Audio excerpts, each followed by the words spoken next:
Sarah Whitfield spent 11 years building a marriage she believed was unbreakable. She spent 11 years pouring her time, her patience, and her paycheck into a man named Michael Whitfield. She cooked his dinners, she ironed his shirts, she celebrated every promotion he ever received, even the ones that came at the expense of her own career. She believed, with the kind of certainty only a devoted wife can carry, that loyalty was a two-way street. She was wrong. Because while she was busy building their life, Michael was busy building a second one, quietly, carefully, with a woman named Ashley Prescott. And when the truth finally surfaced, Michael didn't choose his family. He chose his mistress. He had no idea that decision would haunt him for the rest of his life. Before we dive deeper, let us know in the comments where you're watching from. We'd love to hear from you. And don't forget to hit that subscribe button so you never miss any of our upcoming videos. What Michael didn't know, standing in that kitchen the night he asked for a divorce, was that the woman he was discarding would go on to build an empire worth more than he could ever have imagined. He thought he was trading up. He thought Ashley Prescott, younger and unattached, was the future he deserved. He believed Sarah would fall apart without him, that she would beg him to stay, that she would shrink into a smaller, sadder version of herself. Instead, Sarah did something no one saw coming. She rebuilt her entire life from nothing, and in doing so, she built the very thing that would make Michael Whitfield understand, far too late, exactly what he had thrown away. Over the next 2 hours, you will discover how a quiet, devoted wife from a small town in Ohio transformed her heartbreak into one of the most remarkable comeback stories anyone in her circle had ever witnessed.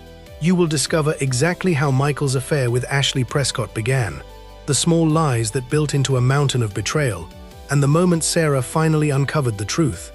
You will discover what happened in the years that followed, when Sarah, humiliated and financially strained, made a decision that would change everything. And you will discover what became of Michael and Ashley once the consequences of their choices finally caught up with them, in ways neither of them ever expected. Was Michael's betrayal really about love, or was it about something far more selfish, something he wouldn't admit even to himself? Did Ashley Prescott know exactly what she was doing when she set her sights on a married man, or did she convince herself she was innocent in it all? And when Sarah's success finally became public, impossible for anyone to ignore, how did Michael react to watching the woman he abandoned become everything he never believed she could be? Stay with us, because this story is not just about betrayal. It is about what happens when someone underestimates a woman they were never supposed to lose. Sarah Whitfield grew up in Marietta, Ohio, the daughter of a schoolteacher and a factory foreman who worked double shifts to keep their small house standing. She was raised to believe that hard work and loyalty were the two most important values a person could carry through life. Her parents had been married for 32 years by the time she left for college, and she watched them navigate hardship after hardship without ever once considering giving up on each other. That example shaped everything about how Sarah approached her own relationships. She believed marriage was not something you walked away from when things got difficult. She believed it was something you fought for, something you protected, something you sacrificed for, without keeping score. It was a belief that would define the next decade of her life, for better, and, eventually, for devastatingly worse. She met Michael Whitfield during her sophomore year at Ohio State University, in a crowded lecture hall where he sat 2 rows behind her and spent an entire semester finding excuses to talk to her after class. He was charming in the effortless way some men are, quick with a joke, quicker with a compliment, and Sarah found herself drawn to his confidence almost immediately. Michael was studying business, already talking about the empire he planned to build one day, and Sarah, who was studying early childhood education, found his ambition intoxicating. She had never met anyone who spoke about the future with such certainty. By the end of that semester, they were inseparable, and by the time they graduated 3 years later, everyone in their friend group assumed marriage was simply a matter of time. They married when Sarah was 24, in a small ceremony at a church just outside Columbus, surrounded by family who genuinely believed they were watching 2 people build something that would last a lifetime. Michael took an entry-level position at a mid-sized logistics firm, determined to climb the ladder as quickly as possible, and Sarah took a teaching job at a local elementary school, content with a quieter, steadier path.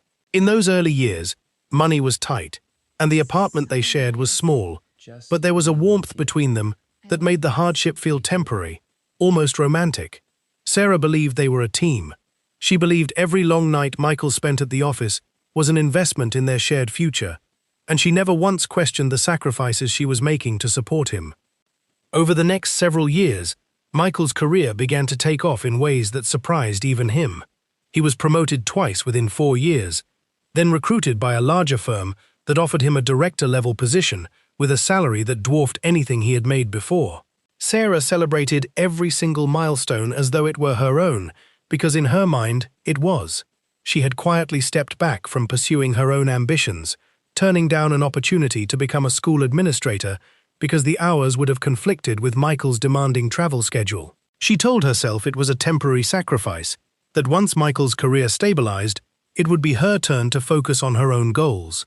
She had no idea how many years that promise would end up costing her, or how little it would eventually mean to the man she made it for.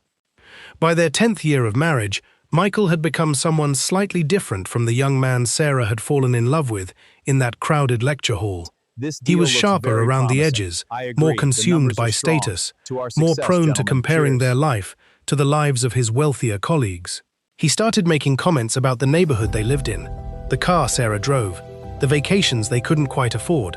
Sarah brushed off the comments at first, chalking them up to work stress, but looking back, she would later realize those small remarks were the first cracks in a foundation she had assumed was solid.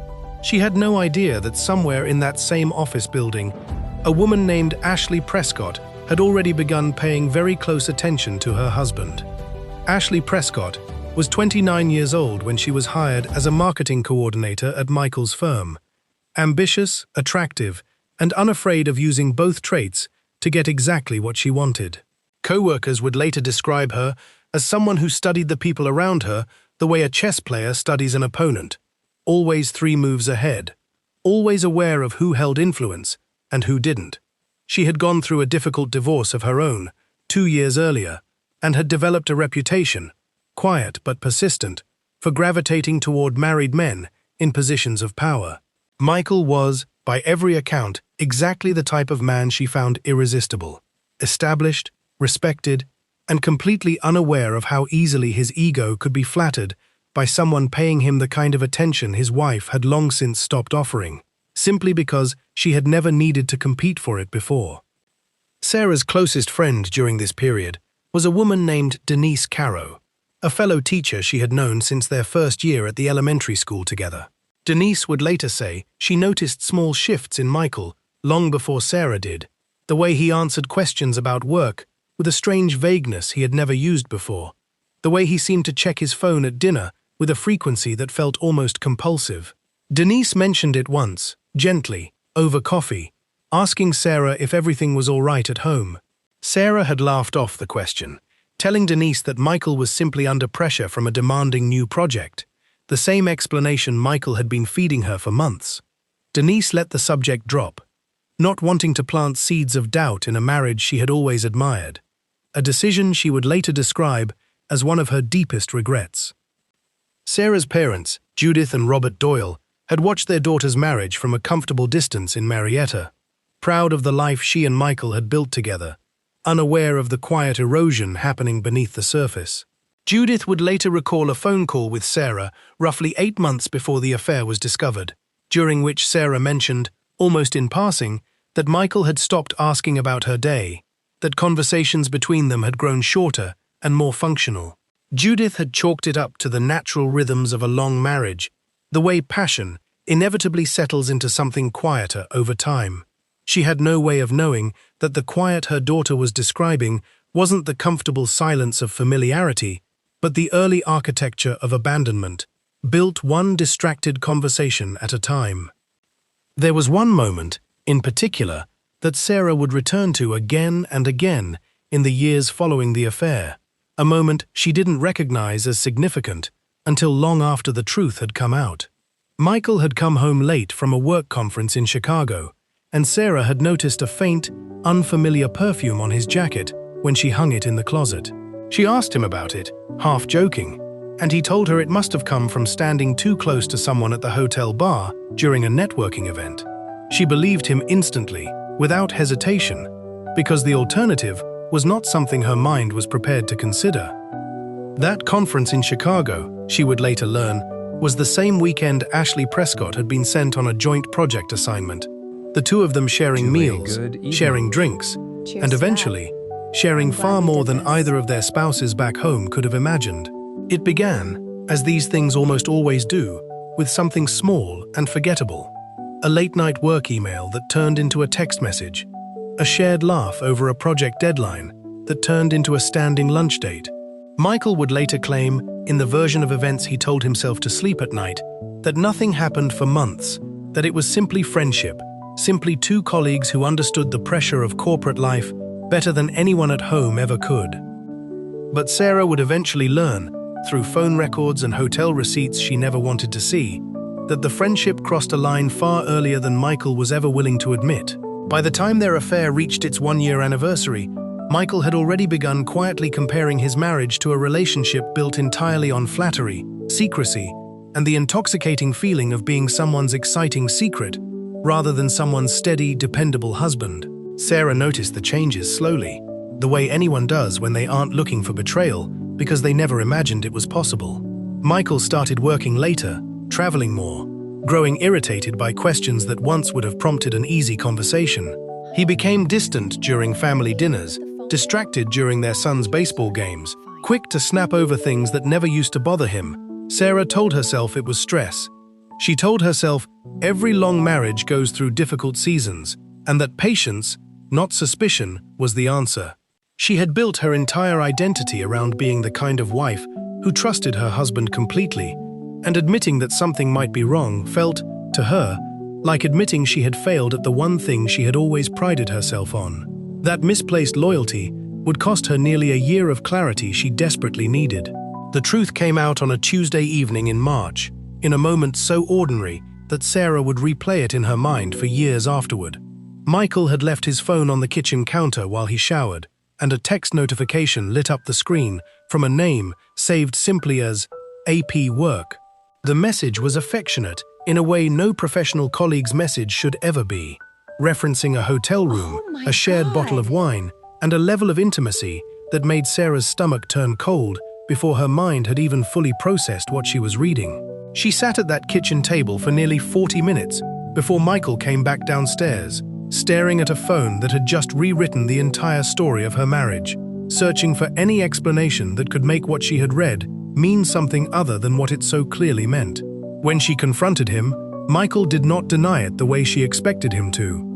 He did not scramble for excuses or beg for forgiveness the way the men in the stories she'd heard from friends always seemed to. Instead, there was a strange, unsettling calm in his voice, as though some part of him had been waiting for this moment, almost relieved to finally stop hiding it.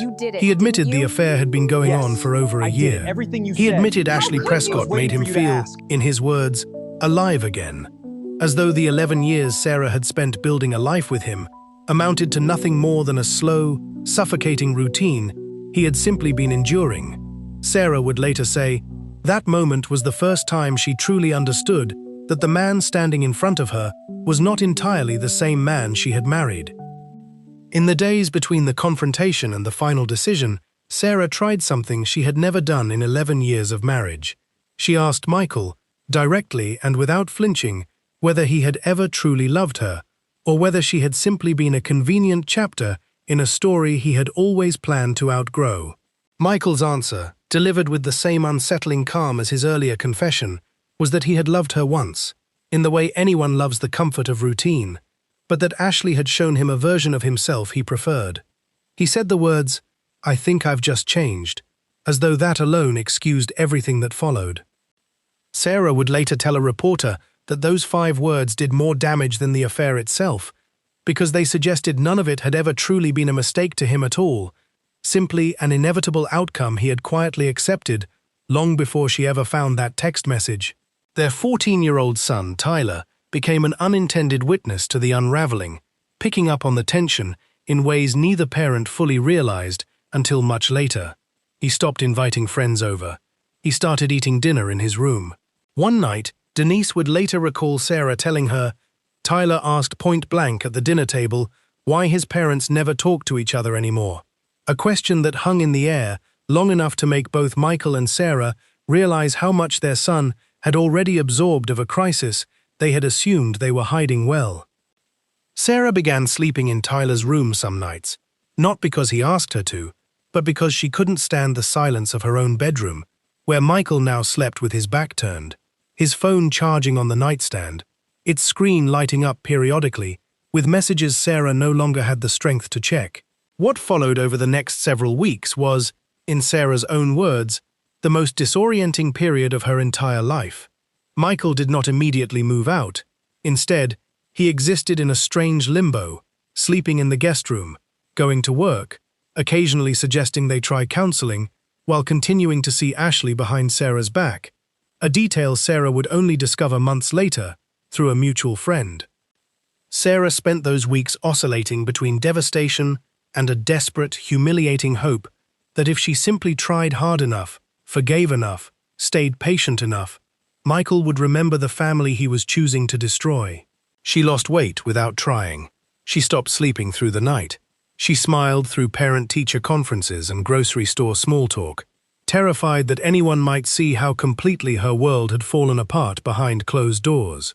The final break came on a rainy afternoon in early May, when Michael sat Sarah down at their kitchen table, the same table where she had first read that damning text message, and told her he wanted a divorce. He said it plainly, almost businesslike, the way he might announce a decision at work. He told her he had already spoken to a lawyer. He told her he believed they would both be happier apart.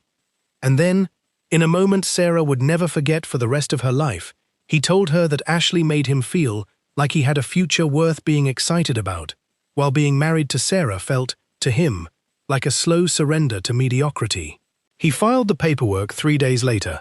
6 months after their divorce was finalized, Michael married Ashley Prescott in a courthouse ceremony neither of their families fully supported. The divorce mediation sessions were, according to Sarah, some of the most humiliating hours of her entire life. Sitting across a conference table from Michael and his attorney, she listened to a stranger in a tailored suit describe her 11 years of marriage in terms of financial liability, referring to her as a dependent spouse, as though the word could somehow erase every sacrifice she had made to allow Michael's career to flourish. Michael sat quietly through most of these sessions, occasionally glancing at his phone, offering little pushback when his attorney argued for a smaller settlement than Sarah's own lawyer had hoped for. Sarah left each session feeling smaller than the last, wondering how 11 years of shared life could be reduced to a spreadsheet of assets and liabilities, negotiated by people who had never once sat at her kitchen table or watched her raise their son. The divorce left Sarah with far less than she deserved after 11 years of marriage and sacrifice. Michael's lawyer, aggressive and well-funded, painted Sarah as financially dependent and professionally stagnant, using her own selflessness against her in ways she never anticipated. She kept the modest house they had bought together, along with a car payment she could barely afford on a teacher's salary, while Michael kept the majority of the retirement accounts he had built during years when Sarah had stepped back from her own career to support his. She was 42 years old, raising a 14-year-old son largely on her own, watching her ex-husband build a new life with the woman who had helped destroy her marriage, all while her own bank account dwindled a little further with every passing month. For the first time since college, Sarah had no idea what her future was supposed to look like. There was a particular Tuesday evening, roughly 4 months after the divorce was finalized, that Sarah would later describe as the lowest point of her entire life.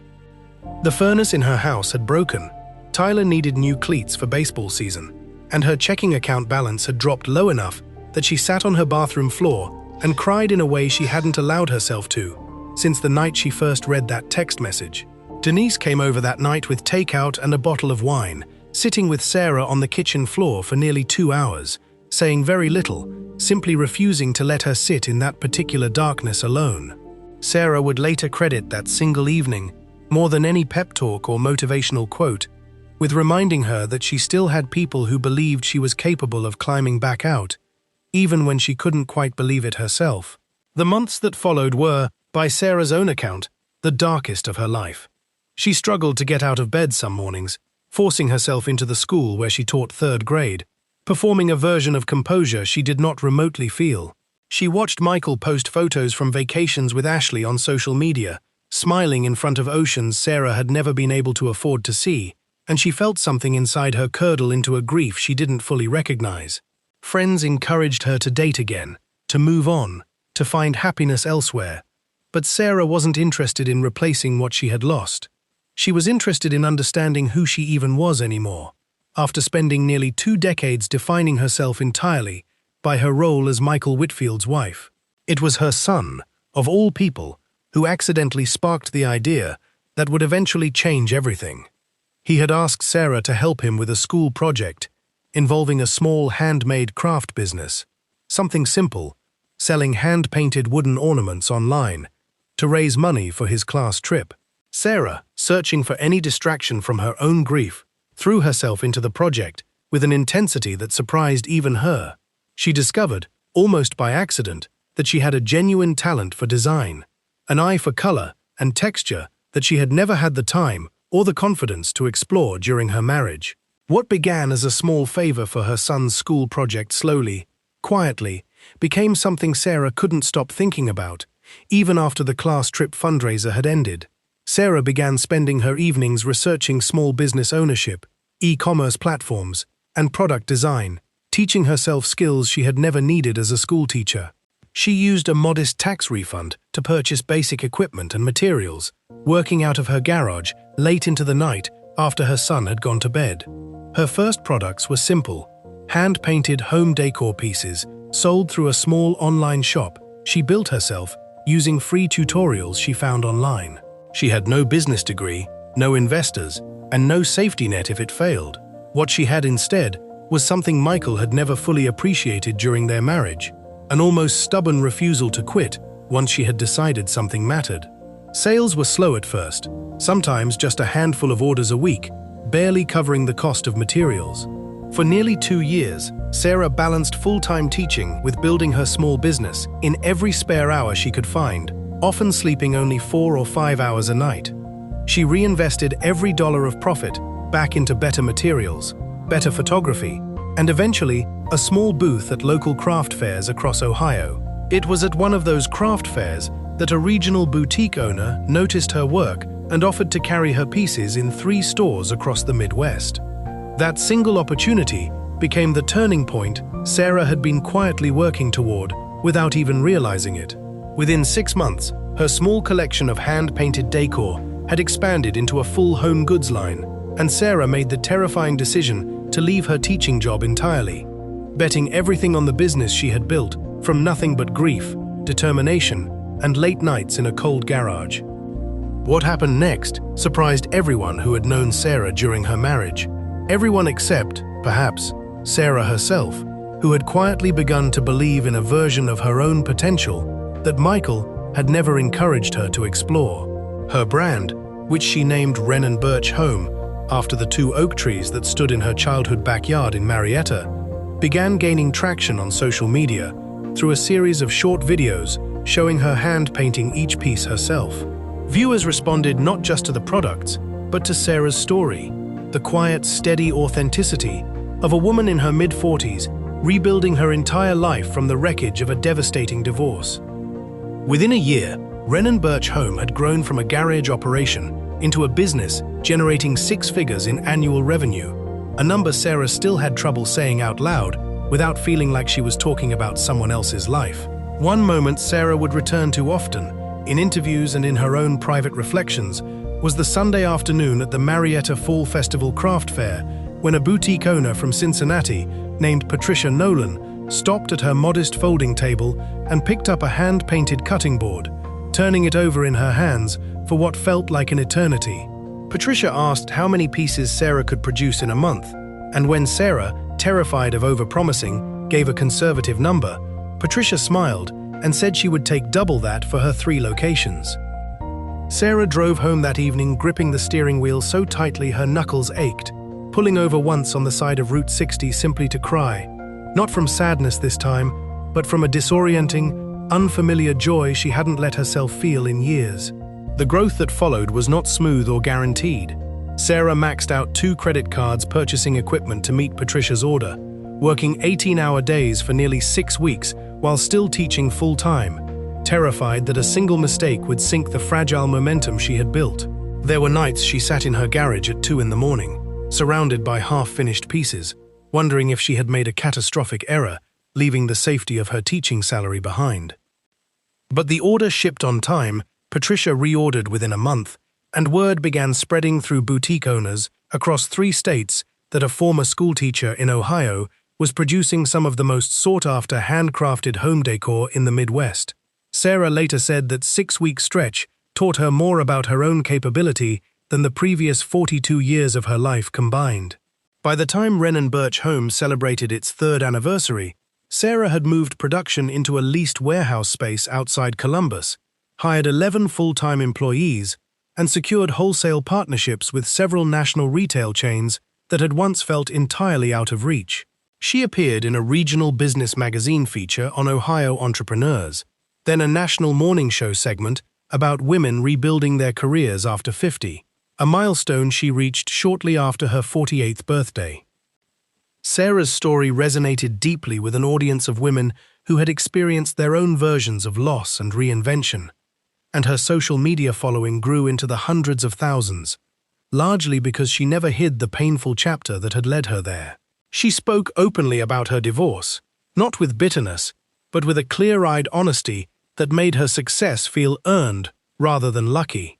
What Sarah did not know, during those years of relentless rebuilding, was that Michael's life had been quietly unraveling in almost the exact opposite direction. His marriage to Ashley Prescott, which had begun with such confident excitement, had started showing cracks within its first 2 years. The same restless dissatisfaction that had once driven Michael away from Sarah, now resurfacing in his relationship with the woman he had left her for.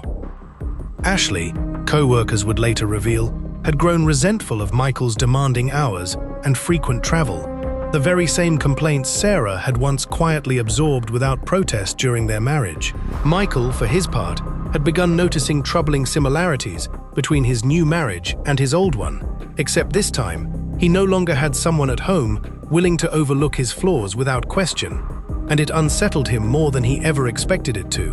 Michael's professional life took its own difficult turn around the same time Sarah's business was gaining national attention. A restructuring at his firm eliminated his director position after nearly 15 years with the company, a blow to his identity that he had never fully prepared for, having always defined himself primarily through career success. He struggled for nearly 8 months to find comparable employment, eventually accepting a role with significantly reduced responsibility and salary at a smaller firm across the state. Ashley, who had married Michael partly for the lifestyle his previous income provided, grew increasingly distant during this period, spending more time with friends and less time at home, a pattern that felt uncomfortably familiar to anyone who understood how their relationship had originally begun. It was during this difficult stretch that Michael first stumbled across a Wren & Birch home feature while scrolling through social media late one night, initially not even recognizing the woman in the video until the caption identified her by name. He sat frozen, staring at footage of Sarah confidently walking through her own warehouse, directing a team of employees, speaking with an ease and authority he had never once seen from her during their entire marriage. He watched the video 3 times that night, then searched her name, discovering article after article, celebrating the very qualities he had once dismissed as unremarkable during their years together. For the first time since their divorce, Michael felt something he hadn't expected to feel, a deep, uncomfortable regret that had nothing to do with nostalgia and everything to do with the sudden, undeniable realization of exactly what he had thrown away. Ashley's own affair came to light in a way that several mutual acquaintances described as almost poetically similar to how her relationship with Michael had begun years earlier. She had grown close to a colleague at her new marketing firm, a man several years younger than her, exchanging the same late-night messages and manufactured excuses Michael had once used to explain his growing closeness with her. Michael discovered the affair by accident, glancing at Ashley's phone while it charged on the kitchen counter, a scene he would later admit felt like a cruel, almost cosmic echo of the exact night Sarah had discovered his own betrayal years earlier. He confronted Ashley, And unlike Michael's own calm, almost rehearsed confession years before, Ashley reportedly broke down immediately, begging for forgiveness in a way Michael himself had never once offered Sarah. Michael moved out 3 weeks later, filing for divorce shortly after, ending a marriage that had lasted barely 6 years. The full weight of that regret arrived roughly a year later, at a mutual friend's 50th birthday party that both Sarah and Michael, now divorced from each other for nearly 7 years, happened to attend. Sarah arrived confident and composed, having built a life entirely independent of the identity Michael had once defined for her, while Michael arrived alone, having separated from Ashley just 3 months earlier, after discovering, in a painful irony neither of them would ever publicly acknowledge, that Ashley had begun an affair of her own with a colleague at her new job. The two exes found themselves briefly alone near the drink table, and in that conversation, Michael attempted something he had never once considered doing during their marriage or their divorce. He apologized, fully and without excuses, for the years of dismissiveness that had preceded his affair.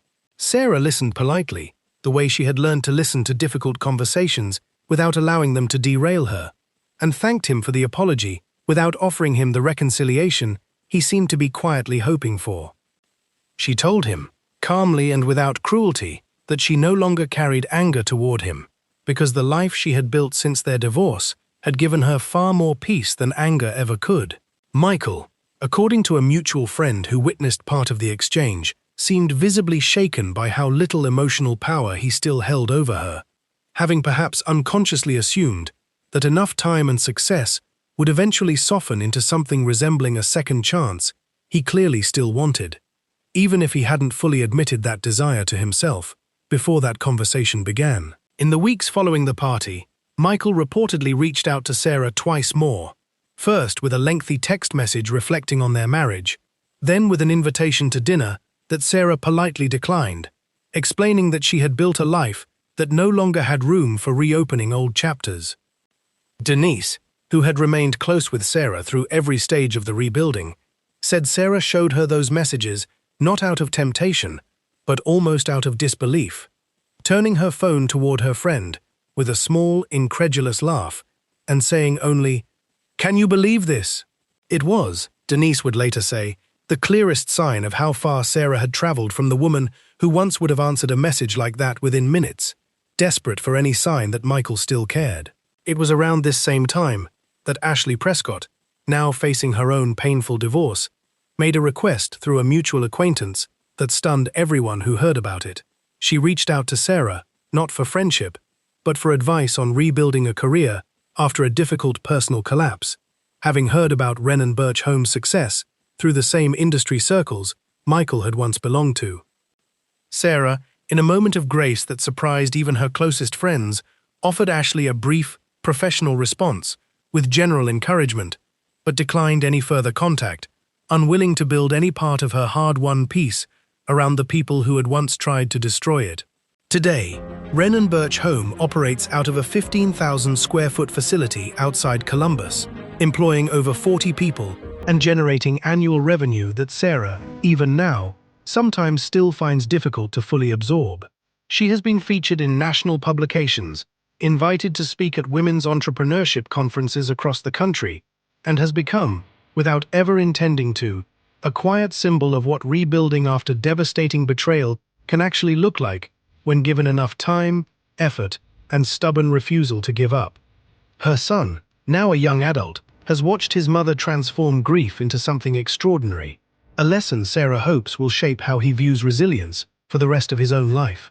She rarely speaks publicly about Michael or Ashley by name, preferring instead to focus her story on what she built rather than what was taken from her. Tyler, now 25, works alongside his mother at Wren & Birch Home part-time while finishing graduate school, and Sarah has said in interviews that watching her son grow into a confident, grounded young man is the achievement she is proudest of, more than any revenue figure or magazine feature.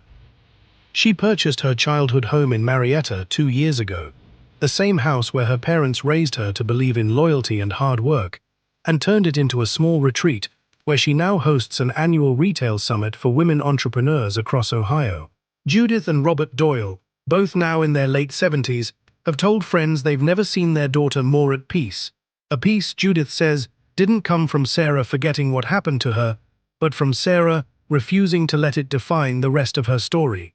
Michael Whitfield, meanwhile, continues working in a mid-level role, far removed from the ambitious young man who once believed loyalty was optional and status was everything. He has not remarried. Friends who remain in contact with both parties describe him as quieter now, more reflective, occasionally bringing up Sarah's success in conversations, with a tone that sounds less like admiration and more like quiet, lasting regret. Whether that regret has genuinely changed him or simply humbled him remains something only Michael himself truly knows. What is certain, according to everyone who has watched this story unfold from the outside, is that the woman he once believed would fall apart without him instead became someone far stronger, far more successful, and far more at peace than he ever managed to become without her. Sarah's story raises a question worth sitting with long after this video ends. How many people underestimate the very person standing quietly beside them, mistaking devotion for weakness and patience for a lack of ambition? Michael believed Sarah would crumble, that her identity was too deeply tied to their marriage to survive its ending. Instead, the pain he caused became the exact fuel Sarah needed to discover a version of herself she may never have found otherwise. Would you have recognized the warning signs earlier than Sarah did? And do you believe people like Michael ever truly understand what they've lost? Or do they simply learn to live quietly with the shape of that regret? Let us know your thoughts in the comments below. If this story moved you, take a moment to share what stood out to you most in the comments below. Was it Sarah's quiet resilience, Michael's slow unraveling, or the unexpected grace Sarah showed, even when she had every reason not to? Stories like this one are a reminder that the people who hurt us do not get the final say in how our story ends. If you enjoyed this journey, make sure you are subscribed so you never miss the next real-life story of heartbreak, resilience, and quiet, well-earned triumph. And if you have a story of your own reinvention after betrayal, we would love to hear it, because sometimes the most powerful stories are the ones that remind us we are never as alone in our struggles as we believe we are.